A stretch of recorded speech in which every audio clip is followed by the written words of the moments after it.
शौक से शादी किए थे लड़की का, सब चीज़ दे लेकर के अच्छा से शादी किए हुए थे।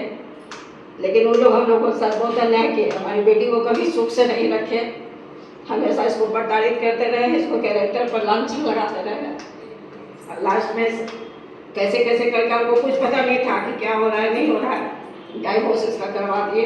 मतलब आप लोग को जानकारी नहीं, कुछ जानकारी कुछ नहीं बताया, कुछ नहीं पता चलने दिया, डायरेक्ट इसको ले जाकर नहीं, हम इससे बात करते थे कभी कभी, इसका फोन सब तोड़ दिए और तोड़ करके बोल दिए कि यदि आपकी बेटी है आपका फोन तोड़ दी।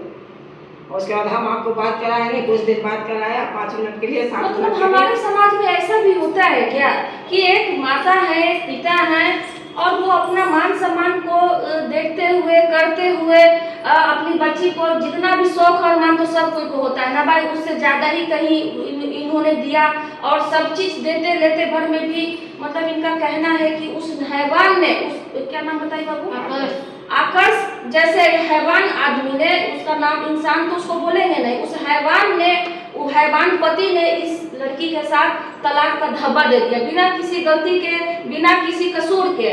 माँ बेचारी प्रताड़ित हुई है इस तरीके से, इनको जानकारी तक होने नहीं दिया उस लड़के ने, उस फैमिली ने, उस परिवार ने कि तुम्हारी बच्ची के सिर पे हम तलाक जैसा धब्बा मार रहे हैं। क्या गलती थी इनकी, इस बच्ची की क्या गलती थी कि उसने इस तलाक जैसा धब्बा इसके सिर पे मारा? और आप और फिर आंटी बताइए कि और क्या हुआ?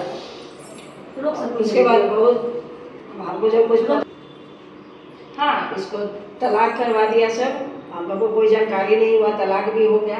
उसके बाद हमसे बातचीत करवाना भी एकदम बंद कर दिया। हम लोग इधर से जाने का भी सोचते थे तो साफ कहा जाता था कि नहीं कोई नहीं आएगा अभी यहाँ, हम लोग को जाने का आने भी नहीं दिया जाता था। हम लोग को पता था कि लड़की हमारी वहाँ जयपुर में है। आपको कब पता चला कि आपके साथ इतना बड़ा धोखा, जालसाजी, गद्दारी सब चीज हो गया है? हमको तलाक होने के 1 साल के बाद हमको पता चला। 1 साल के बाद पता चला कि इतना बड़ा मतलब पैर तले जमीन चला गया है, चला गया है। उसके बाद तो मेरा पैर के नीचे से जमीन खिसक गया सुनने के बाद।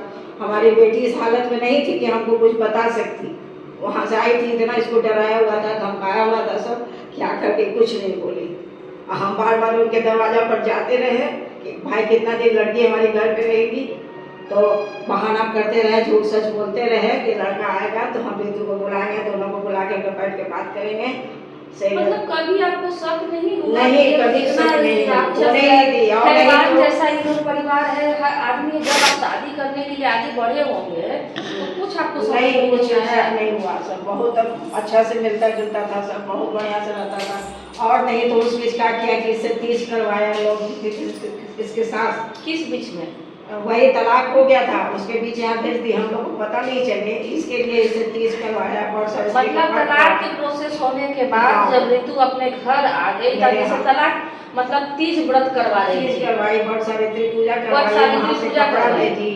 सोचिए हमारे समाज में भगवान के नाम पे, पूजा पाठ के नाम पे, और इतना इतना बड़ा जो व्रत होता है एक पत्नी के लिए जो जीवन का आधार होता है, उस नाम पे भी इस औरत ने, क्या नाम है संस्था, अनीता जैसी महिलाओं को देह में रोन नहीं कांपा, डर नहीं लगा, वो भगवान के नाम पे भी अपना बेटा से तो कर्मकांड करवा दी दहेज तलाक का, और अपने सफाई में बचने के लिए 6 महीना का जो टाइमिंग होता है कि 6 महीना का जो तलाक का पेपर ओके हो जाए, डन हो जाए, कंफर्म हो जाए, उस टाइमिंग के अनुसार इसको वर पूजा का पूजा करवाते रहे, इससे सावित्री 30 का व्रत करवाते रहे। बताइए ऐसे ऐसे औरत को, ऐसी सास को क्या कहिएगा, इस तरीके के महिला को क्या कहिएगा? बताइए, जो एक खुद महिला है, अगर उसके साथ, उसकी बेटी के साथ ये सब चीज हो या होता तो क्या करती?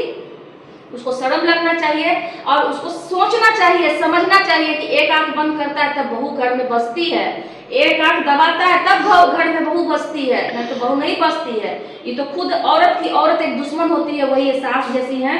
जैसे कि ऋतु की सास के बारे में अपनी सास के बारे में बता रही है, ये सास इनकी पूरा कर चुकी है। और फिर उसके बाद फिर क्या हुआ? ससुर भी था, ससुर जो था तो हमेशा इसके कैरेक्टर के लेकर हमसे बहस करते रहता था कि आपकी बेटी का कैरेक्टर खराब है। हम कहते थे, बार बार कहते थे कुछ प्रूफ दीजिए, लेकिन कोई प्रूफ उसके पास था नहीं, लेकिन फिर भी झगड़ता था। चोरी ऊपर से सीना जोड़, कभी कोई प्रूफ हमको नहीं दिया। हम बोले कि हम गंगा में कसम खा सकते हैं कि हमारी बेटी वैसे नहीं है, तो बोलता था नहीं, आपकी बेटी का 4 गो 10 गो लड़का से चक्कर है, ऐसे बोलता था, इसको बदनाम करता था। ससुर इसका। हाँ, उन लोग अपना प्लान में आगे सक्सेस करना था, बढ़ना था। मैंने शुरू से उन लोग को फुल प्लानिंग यही था कि इसके कैरेक्टर लेस कर करके इससे छुटकारा पाना था, इसको यही करना था, बर्बाद करना था, इसको जीवन में कलंक लगाना था, धब्बा देना था इसको। आगे आप क्या चाहते हैं? हम तो चाहेंगे मेरे साथ इंसाफ हो, मेरी बेटी के साथ इंसाफ हो, इसका जीवन बर्बाद हो गया है। मतलब चाहते हैं कि बच्ची उस घर में फिर बसे? हाँ, मतलब चाहती हैं कि वो लड़का जो भी गलत डिसीजन लिया, तलाक लिया, किस कारण से, किस वजह से लिया, उन सब चीज़ों को सही करके मतलब लड़की बसे उस घर में। हाँ, आपके कहने का मतलब यही है। अगर मान लीजिए कि नहीं तैयार होगा लड़का, तो आप किस हद तक लड़िएगा उससे? जितना तो हो किस सकता हद है, तक लड़ेगी? जितना होगा वहाँ तक जाएंगे, अपना हक तो नहीं छोड़ेंगे। कहे कि वो लोग नाइंसाफी किया है, नाइंसाफी किया, अपराध किया है, महाअपराध किया है।